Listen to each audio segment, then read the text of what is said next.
السلام عليكم يا شباب. النهاردة هناخد لغة اسمها لغة الجافا، واستخدمنا لغة جافا لأنها لغة جميلة جدا، مش سهلة ومش صعبة، يعني حاجة كده، بس هي لذيذة بصراحة. يعني أنا من أكتر اللغات اللي بحبها، أكتر لغة جميلة جدا وهتحبوها فعلا، بس محتاجة تشغيل دماغ شوية. احنا النهاردة هناخد هديكوا حاجة بسيطة كده، زي مثلا ليه مثلا اخترت لغة جافا؟ لأن لغة جافا زي ما قلت لكم من أهم. طب الأهم ليه؟ لأنها داخلة في كذا حاجة، طبعا داخلة في التطبيقات، داخلة في البرامج، مثلا في برامج الكلام ده، داخلة في مواقع بتلاقيها برضو، داخلة في ألعاب. مفيش حاجة مش سايباها، فعشان كده هتلاقيها من أهم لغة العالم، لكن هي الأهم. تمام كده، تمام. ده النهاردة طبعا لما بتيجي تفتح البرنامج ما بتلاقوش كده، يعني ما بتلاقوش فاضي كده، بتلاقي حاجة اسمها سيستم دوت اوت دوت برنت لين. ايه الجملة دي؟ طبعا بتبقى كده، بس تبقى ليها قوسين طبعا، وهنا في ايرور. ليه بقى؟ انا متعمد اسيبها لكم. ليه؟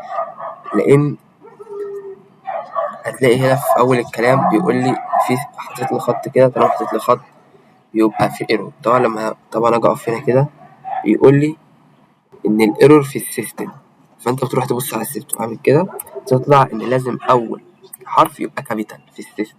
طب البرنت دوت عشان هنا حرف تي مش واي، كده مفيش ايرور. ده حاجات لازم تقع في ايرورات، ده حاجات كده بسيطة. طب دلوقتي هطبع ايه؟ دي جملة زي طباعة. يعني مثلا هقوم قايل له انا عبده نور، تمام تمام، ايج يساوي مثلا 25. هاجي ارن كده الكلام ده، شوية يقول لي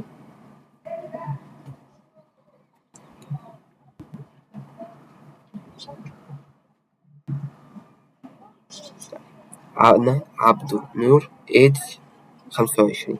تمام تمام. طبعا انت لقيت مرة واحدة في زائد ظهرت كده، فاهمها لك طبعا وهقول لك ايه هي. وطبعا انت جيت برضو لقيت كان شكله مش حلو لما جيت رنيت. طب ازاي اعدل الكلام ده كله؟ هوريك دلوقتي كان شكله مش حلو ازاي. نيجي رن تاني،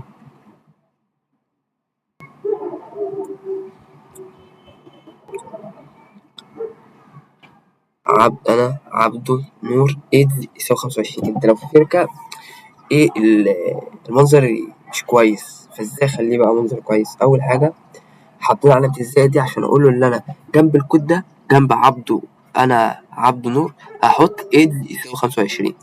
فانا بقوم عامل ايه؟ بقوم جاي حاطط زائد، بقوم جاي هنا طبعا جاب الايرور طبيعي، بقوم جاي هنا مثلا اقوم عامل زي ايه، فاصلة كده مثلا. تعالى رن. مثلا ممكن احط كمان، لو عايز اعمل فاصلة يعني ممكن احط كده مثلا خطين، خط بسيط. طبعا دي انت وذوقك، في اذواق، في واحد يحب كده واحد ميحبش كده. هوريك دلوقتي ازاي تعمل الفصل.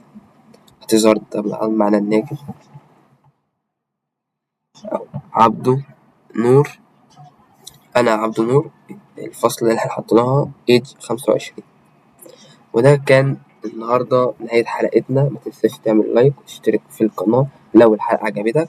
وطبعا لو عايزين طريقة تنزيل النت بينز قولولي في التعليقات. والحلقة الجاية بإذن الله هناخد كل المتغيرات بأنواعها. السلام عليكم.